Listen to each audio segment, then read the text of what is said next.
Well, what's going on, everybody? It's a new day, it's a new deck, it's a new set, and we're gonna all play it together. This is my first try at the deck, so I haven't seen it before, and we're gonna check out how it is. Let me just position myself over here so I'm not blocking the deck. Beautiful. Alright, we're gonna play the air bladed shield on our ranger, and we're probably gonna stay with it, because it's just so good. Wow, our units look amazing. We got Adorios, Ramfire, Dualef, Blaze Knight, Scoriox, Riplants, Malura. That's all stage 3 Illuvials. So very late game heavy, very assassin heavy again.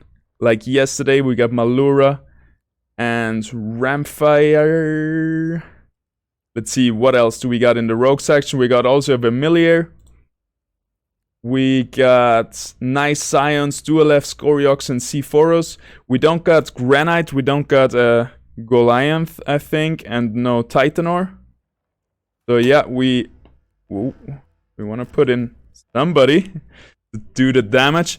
So yeah, we cannot have a Granite frontline like we usually do. We're gonna have to make Singe work. It looks like Singe is our biggest tank in this set. Also Malura is pretty amazing. Riplants is a nice off tank. Scoriox is gonna do amazing damage. I don't think we're gonna play Sephoros if we don't have the Titanor. He's just too inconsistent.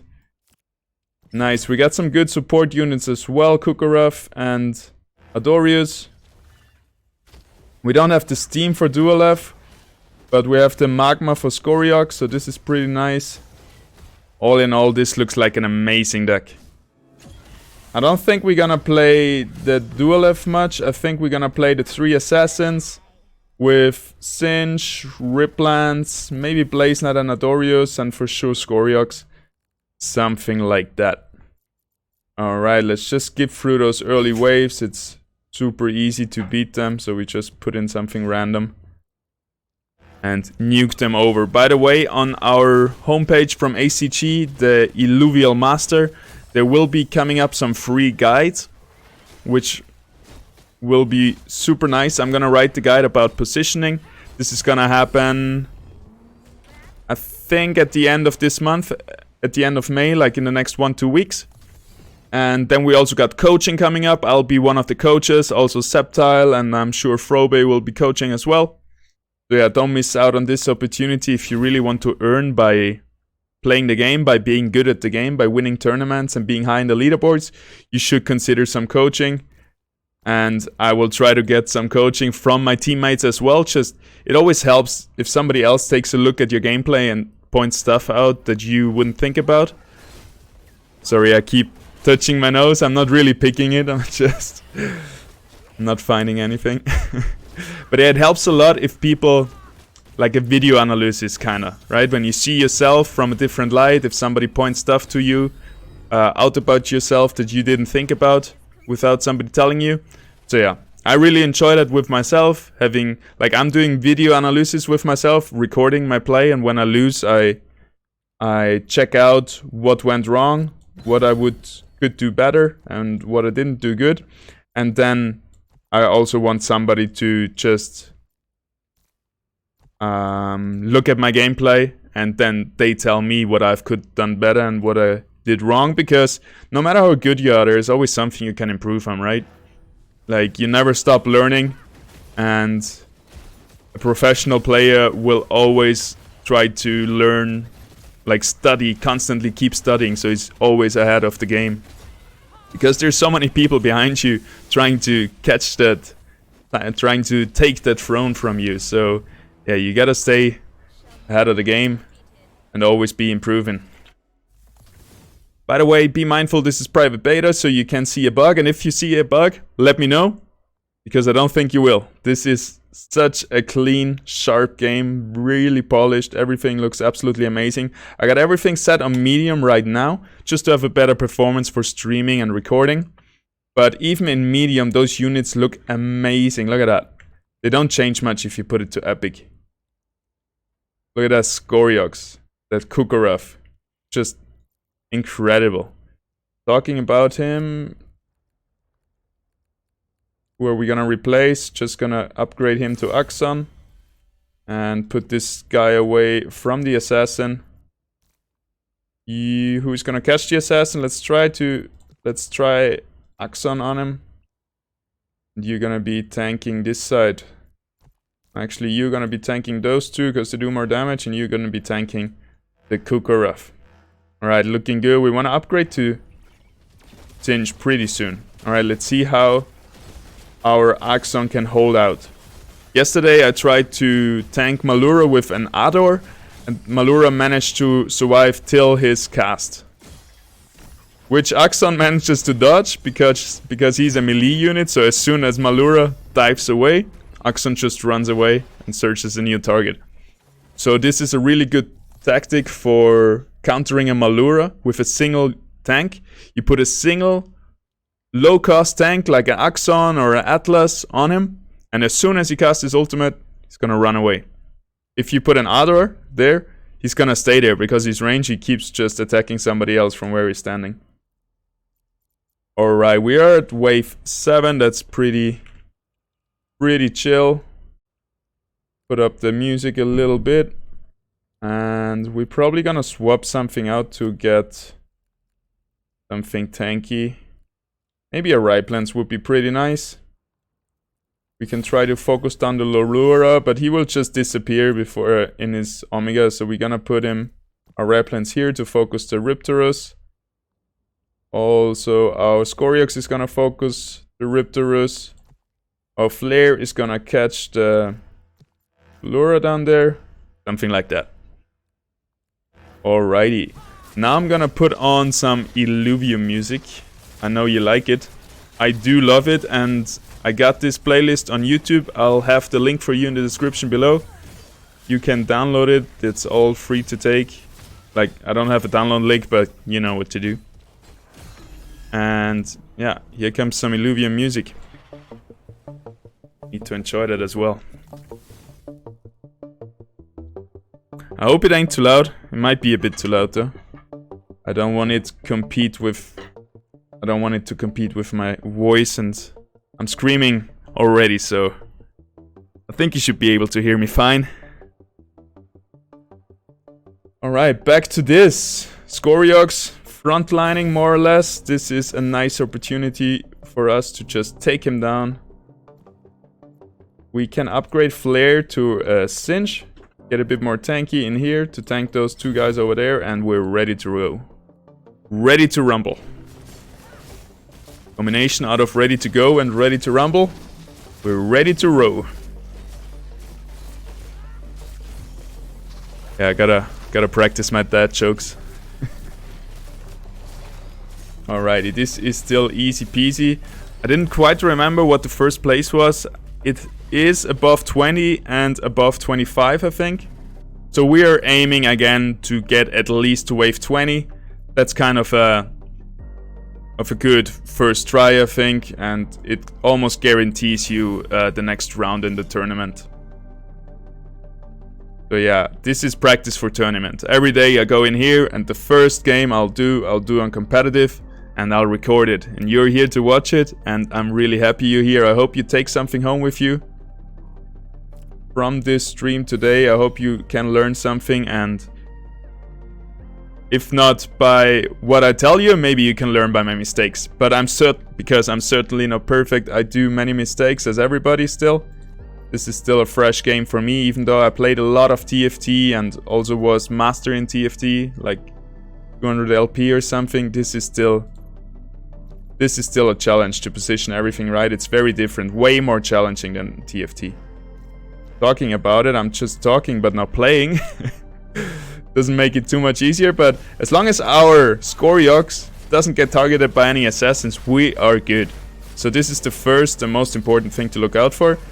And after that, you can position your tanks to not die too fast, or like you want your tanks to tank exactly who you think they can take on, and your damage dealers should be damaging the guys that should be killed first, like the high threat targets, and so on. There's a lot of stuff to it. But first, I check out the assassins. Boom, boom. 2 here. more on the right side, so I'm gonna get my units over to the left.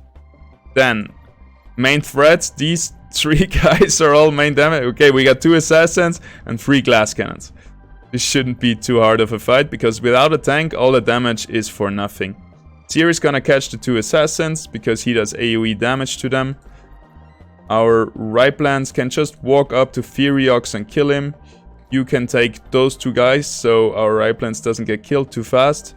And we might upgrade somebody. We sell you, we get 80 gold. And we might go for... Well, actually, this is quite nice. We got... Now, let's go for a Malura. Help out with tankiness and also with the damage. Like, Malura is a great all-round unit. And we're gonna play it like this. See how it works out. Alright, Singe ran away from the 2 assassins who are now attacking our Riptorus, which was really not good. So the Seer placement could be better. But now he's spinning after all, and now he got more time to prepare his Omega and everything, so it worked out in the end. But we don't want Riptorus be focused down like this. He's a high damage target, like a high damage. He has a high damage output, but he can't take too much damage.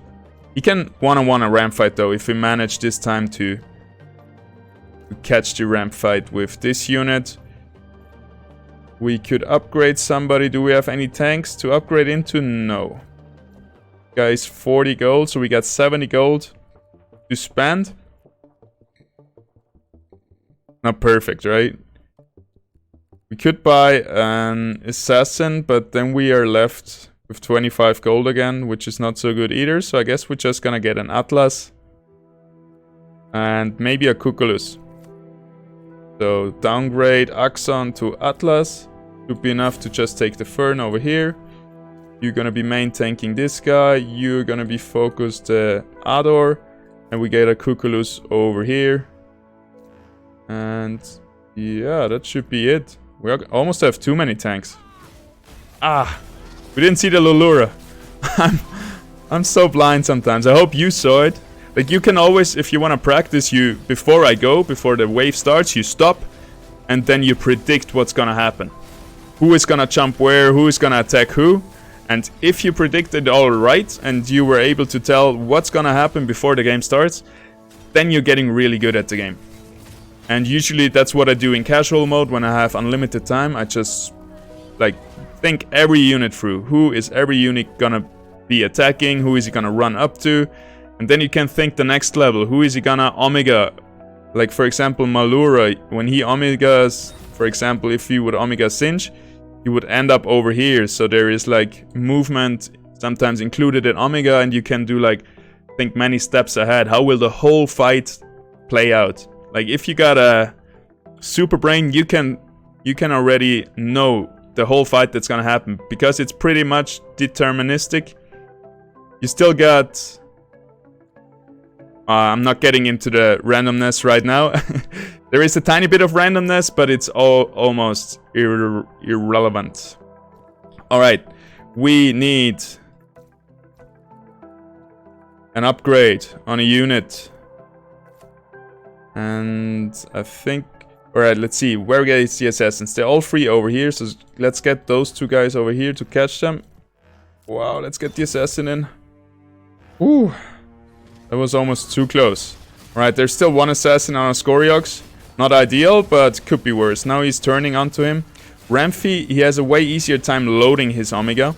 So it's hard to kill him before he uses his Omega. Right here we see we could kill Ramfire easily, even though we focused him for less time than Ramfy. So yeah, consider this, the smaller the stage of the unit it is, usually the faster they cast their Omega, because it is less impactful. Alright, this time we're gonna be ready.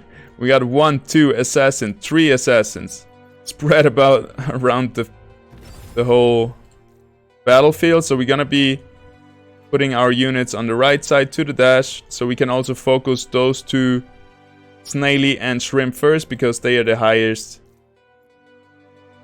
damage units in here. Probably gonna swap out our Couscous right there to something bigger. Do we need another tank? We might go for another tank. Might be nice to have somebody catching like 2 guys over here, so our ranger over there doesn't die too fast. And it would have, would actually be nice somebody catching the dash. Riptorus right here catching the dash, so our Scoriox is not getting attacked. And hopefully our Seer is gonna catch both of the assassins. Turn around now, thank you. Riptorus got this assassin, and Sinch got those 2. We killed the enemy shrimp fast enough for him to not shoot an Omega laser across our whole unit. Ramfight did some damage to us, but we are good. Scoriox is blasting away. Our damage dealers are blasting away all our assassins. See the Riptorus damage. He's actually first in damage. He also is first in healing. And he also tanked quite a lot. So this unit, if you use it well, is really good. The longer he fights, the more valuable he gets. He's kind of ramping up. Because he has this self-heal, so he can sustain and work. Keep working. He's not like slowly dying the longer the game goes on. Alright, 1, 2 assassins, 3 assassins over here. That's the job for Sinch. But it might be a bit too much. So maybe we put a second unit with him. The Riptorus helping him with the damage at least. We can also upgrade this unit to a Blaze Knight, which we're gonna do.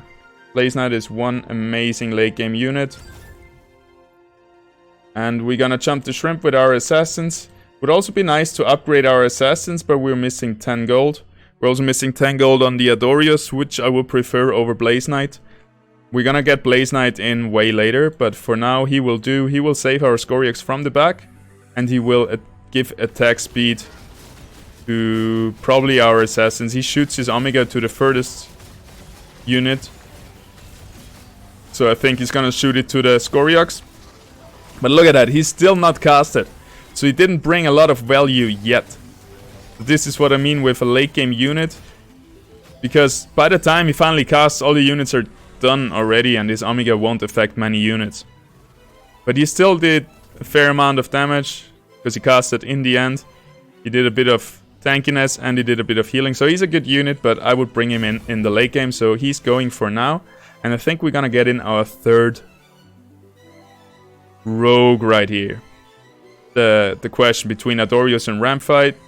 If we had like a Ramfire, I would get in the a Ramfight, the stage 2 70 mastery point unit.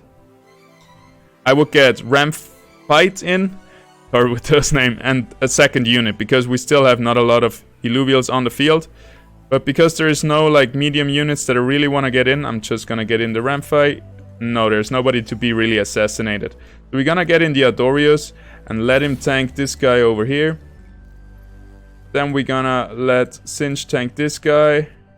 You guys are gonna kill the shrimp pretty fast. Actually, Riptorus is gonna help with the Adorado. And actually, Riptorus is gonna catch the rake. Alright, I hope we figured it out. Can you catch the rake? Well, no, but he caught him, but he's not attacking him yet. Our Adorius is just getting free mana from this guy, and he will heal us very nicely over the course of this fight. There comes the first heal, and he's full again, charging up his next heal. So our units are almost undieable if they don't get bursted down too fast, which is not likely gonna happen because the enemy team don't has a lot of single target damage. But this looks perfect. We're on to wave 16. Look at that. You don't even wanna look at the heal and shielding tab right here. I'm gonna give you a quick peek. Oh! You saw that? That's dirty, man. 14,000 heal and shielding. Like, what the hell, dude? Insane. So if you use Adorius good, he's too good. Almost. The heal on himself should be weaker, so you can kill him easier. So I think that's something they should fix in the future. Let's see who we're gonna bring in. We don't really need the Empath or Air or Scion. The Bulwark is gonna increase the tankiness of our other Bulwarks, so that might be good. Is it though? No, it's not gonna increase. It's gonna increase the tankiness of our composites, Magma and Bloom. So yeah, think we're gonna bring him in. And let's see, 1, 2, 3 assassins coming in here. So we want to sear the Singe over here. We want our assassins to jump the shrimp over there. And yeah, that's kinda it, I think. Didn't take... Oh, that looks pretty good. If Singe manages to spin a bit, he's gonna do so much damage. That's nice. Adorius takes the laser. Laser doesn't hit all our units. See the damage? You see the Singe damage? First one. Stage 2 Illuvial, 65 mastery points. And he's far ahead of Scoriox until now. Scoriox gets really good the longer he's able to shoot. Like most of the units, but yeah. Also Riplance. Doing so much damage. Yeah, we're not gonna swap out these units anytime soon. We got one more unit to place. And it's probably gonna be the Rampfire next. And then we're gonna, once we have money, we're gonna swap out Axon for Blaze Knight. And that's gonna be our final comp. Maybe we can get in a Kukurov. Yeah, we're probably gonna get a Kukurov before Blaze Knight. And yeah, always hard to choose which supports are the best. Anyway, focusing on the game. We got Scoriox right here frontlining. We gotta focus this guy. Bada bing, bada bow. Then we can maybe tank him with Umbre. Adorius can tank the Umbre, but he needs some help with the damage from this Riplance. You can take the right side. You guys are gonna jump the Shrimp. And you are gonna be upgraded to the Kukurov. Looking pretty good. Let's see how it works out. Let's see if all the predictions are true. So Adorius needs to be able to tank him. Which is the case since Umbre's Omega at the moment doesn't hit his actual target. So I think it's supposed to hit all the lowest targets on the field. But even if his target that he's attacking right now is one of the lowest, he still won't cast his Omega onto his target. Which means that he cannot burst down your target so fast and it's easier to tank him. But he's already really good, so he's gonna be probably super OP once this gets fixed. Alright, we're gonna go over to those guys because here are the two main threats. With Riplance and Scoriox, the sooner they're gone, the better. Those two guys are gonna jump another threat, the Snaily right here. And the last threat is gonna be those two assassins. And I don't know if we wanna have 2 units here or maybe just the Seer. Because they are doing AoE damage, so we don't wanna give them any free damage. We might put this... No, that might be too much damage. Where are we gonna put you so you still tank a little bit? Maybe right... Really hard this positioning right now, I think. We can... No, we're gonna put our Riplance over here to help with killing those units. Alright, let's put him just here and hope that somebody attacks him. And we also missed 35 gold. So we are running out of time here. Alright, Seer, stay alive. You really need to heal from Adorius and it's coming in 3 seconds. Nope, too late. If we got some damage on Adorius, he would have been in time. So this is not looking good. Yeah, we failed. So at least you know what I did wrong. You're gonna do it better. You're gonna put Adorius somewhere where 1 or 2 targets attack him so he gets mana, so he can then heal the Singe. Singe can spin forever and kill all those rogues by himself. And you're also gonna use those 35 mastery points that I forgot. So use your time wisely, don't talk too much to a camera while you play in competitive mode. And I see you in the next one. Bye bye.